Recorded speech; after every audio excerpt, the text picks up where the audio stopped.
This is TWiT. Hurricanes, floods, earthquakes, and more have been filling the news for weeks. It's hard to sit back in our comfortable living rooms reading tweets and wondering what we can do about it. But it's also pretty easy to get fooled by scams when we want to help. Brooke Binkowski, managing editor of Snopes.com, is here to help. Thanks for joining us, Brooke. Thank you so much. I'm glad to be here. So you're not only a longtime journalist and a reporter, and you're also the managing editor at Snopes. You were also a spokesperson for a group that started to provide help through Twitter after Harvey. Tell us about that. Well, it's called Crowd Rescue now, Crowd Rescue HQ. And before that, we were calling it Harvey Rescue. And basically, it was just a group of people who were talking, a group of friends who were talking on Twitter. And we were all getting so frustrated because we kept seeing all these calls for help on Twitter and on Facebook, and nobody could really do anything about it. So we decided to start kind of collating all these addresses and descriptions of people who needed help and handing them out to rescue groups. So we started working with the Cajun Navy, and we started working with Team Rubicon. Eventually, we started working with other groups like the Coast Guard and FEMA, and just kind of like, we weren't doing anything official. We were just saying, here's some information that we found, and we have a live map, and you can go look at the map and see where people need help. And it helped people get help to them faster, especially since 911 was overwhelmed. And that was our biggest concern, because we saw people basically, calling for help as they drowned in real time. And eventually we got like 700 volunteers, and people were doing all this, pulling, they called it scrubbing Twitter. Actually, I say it in the past tense, but it's still going on. I just had to refocus my efforts because I was doing it and I just wasn't sleeping. So I kind of had to pull back a little bit. And, it's just been one thing after another. But in every place, every time there's a disaster, 911 or whatever line you have to call in order to contact authorities gets completely overwhelmed for large scale issues like this. So we're thinking that we're not doing something that's completely new, but we are doing something that hasn't really been attempted in the United States before on a large level, because of the specific laws apparently that govern privacy. The government can't really go into people's personal information and try to collate it all together. So it had to be sort of this volunteer effort, and that's what we did. We didn't know this at the time, by the way. We were just trying to kind of, run around and help somehow. And so what can people do now if they want to join the organization or help from where they are? Well, contact us. Crowd Rescue HQ on Twitter is probably the best way to do it. We're still active. Everybody's still, around, although a lot of us, like me, have gotten, tired and had to sort of pass the torch, but we're still working with a team of trusted volunteers, and we can absolutely put people to work. There's no shortage of disasters, especially if you speak Spanish right now. We would love to talk to you. And of course, this overlapped a little bit in your day job, which is managing editor at Snopes, and you had to tweet a post. You had to repost an article just stating that President Obama wasn't the president during Katrina. And so do you find that there's a lot of overlap between like flood and hurricane and disaster news and what you guys do at Snopes? Oh, absolutely. Because, and stuff like that, when there's times of mass confusion, it's also just a perfectly ripe time for misinformation and disinformation. And certain people do take advantage of this, whether it's, because they think it's funny, or because they're benefiting financially off of it, or because they're chaos agents, or whatever you want to say. Some people are just extremely invested in muddying the waters or stirring the pot. And part of the reason I got involved with Crowd Rescue is because I covered Katrina from the Astrodome in Houston back when it happened in 2005.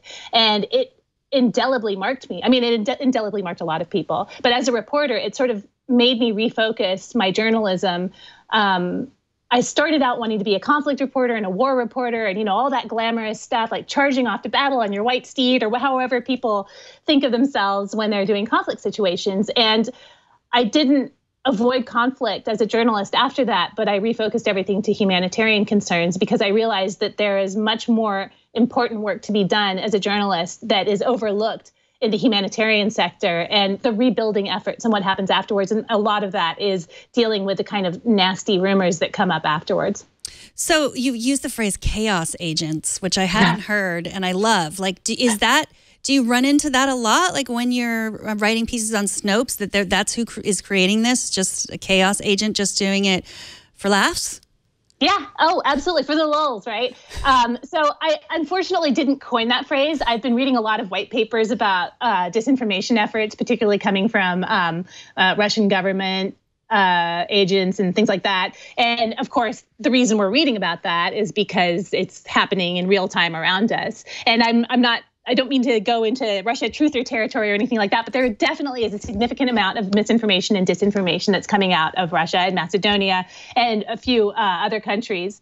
And so we encounter this a lot because right now it's very easy to say you have no financial stake in it whatsoever, or you don't have any sort of political stake in it either. You just think it's funny. Like it's totally possible to plant a plausible sounding story on Twitter and within 24 hours have news agencies picking it up. And some people like that. They get off on it. It's entertaining and funny to them. And I can see how under certain circumstances, trolling the entire news media would be funny.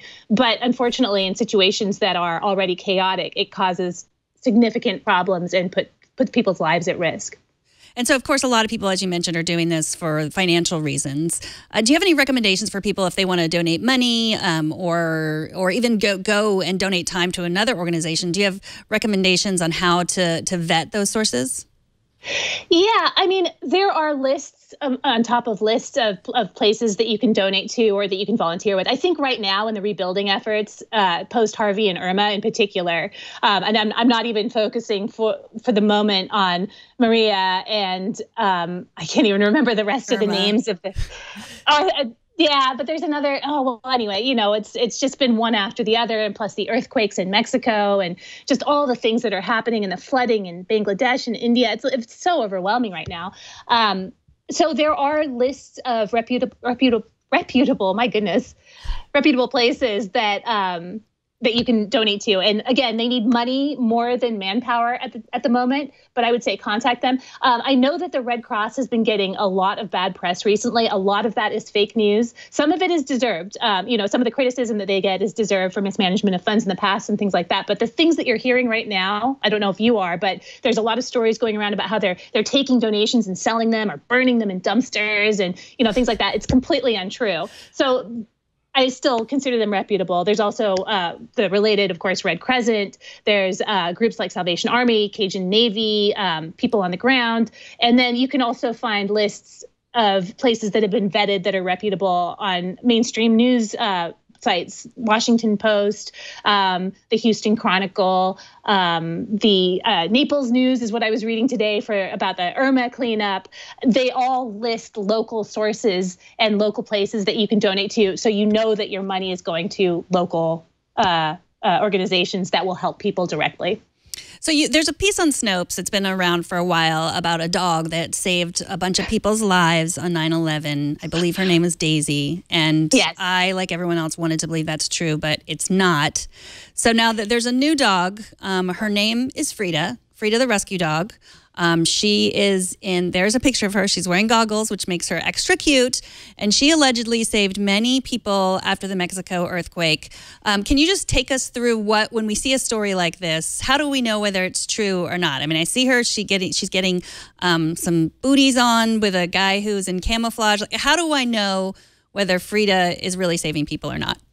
Well, Frida is actually pretty well known. So I've seen pictures and stories about her from people who I know are on the ground in Mexico City because I have a lot of connections to Mexico. And I'm actually not talking about Mexico too much, only because I'm pretty, I still haven't processed it. It's so big and so terrible. I haven't heard from some of my friends in Mexico City still, and I'm still kind of going, okay. So I'm trying to, if I start talking about it too much, I'm going to be like, And so, but my friends who I'm in contact with, who are now doing rescue and recovery, and the journalists who are covering it, have sent me pictures and things like that of Frida. And the thing to me that stands out, besides the fact that I trust the sources who are sending me stories about Frida, they could be totally wrong too, but it's presented without this sort of what we call glurge at Snopes. It's presented without that sort of like saccharine emotionality that the Daisy story has to it. It's like, this dog is a hero and saved precious lives, things like that. It's more like, here's Frida. She's a working dog and she's helping send out people trapped in the rubble. And that to me is one of the biggest indicators that a story is either true or has been, either changed up to be sexier or is completely false. Like, sorry, like Daisy. So look for the glurge. Yes, look for the glurge and avoid it. Any emotional, anything that makes you upset just by virtue of reading the words, like that has emotional words in it, is probably being ginned up somehow or is utterly fake.